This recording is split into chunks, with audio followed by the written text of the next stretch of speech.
Bonjour à tous. 400 militaires réunis autour de Dijon hier pour un exercice nommé Athéna 21, une opération antidélinquance qui consistait en la sécurisation des voies publiques ou la constatation des infractions routières.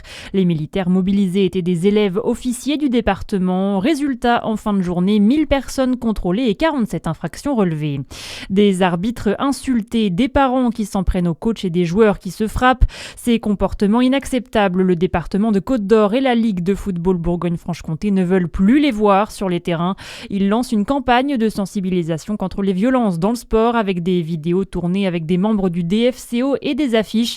Un permis de supporter est aussi mis en place. Daniel Fontenot, président de la Ligue de foot Bourgogne-Franche-Comté, nous en dit plus. Les gens vont pouvoir scanner un QR code, un QR code disponible sur beaucoup de supports, déjà sur toutes les affiches, voire dans les écoles demain, dans les collèges en particulier. Mais l'idée, c'est de scanner le QR code et d'aller sur un questionnaire en fonction de qui on est. Il y a des orientations en fonction des publics. Est-ce qu'on est parents, est-ce qu'on est supporters, est-ce qu'on est pratiquants, et qui vont permettre de pouvoir se positionner, de répondre à un certain nombre de questions et de se positionner, de voir quel est son profil en fait. On est supporter, quel est notre profil de supporter, et avec tout un volet de sensibilisation bien évidemment au comportement et au bon comportement derrière. Une campagne qui sera dévoilée au grand public lors du match DFCO Sochaux le 17 avril au stade Gaston Gérard. Dole, capitale du burger français, hier à l'issue de la Coupe de France du burger, Kevin Boucheillot a été sacré champion de France pour la première fois. Le chef est l'un des co-gérants du restaurant Les Épicuriens à Dole, un burger aux notes de Jura qui va faire bonne pub à l'établissement.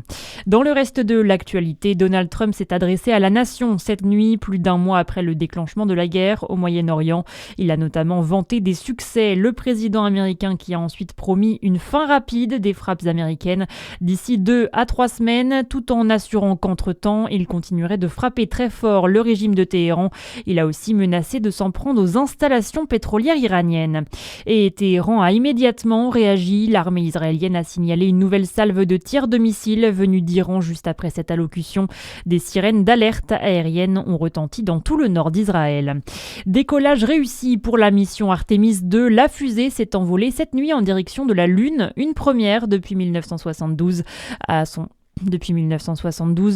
son bord, 4 astronautes entament une mission cruciale autour de notre satellite. Ils effectueront un survol de l'astre avant de revenir sur Terre au terme d'un voyage d'une dizaine de jours.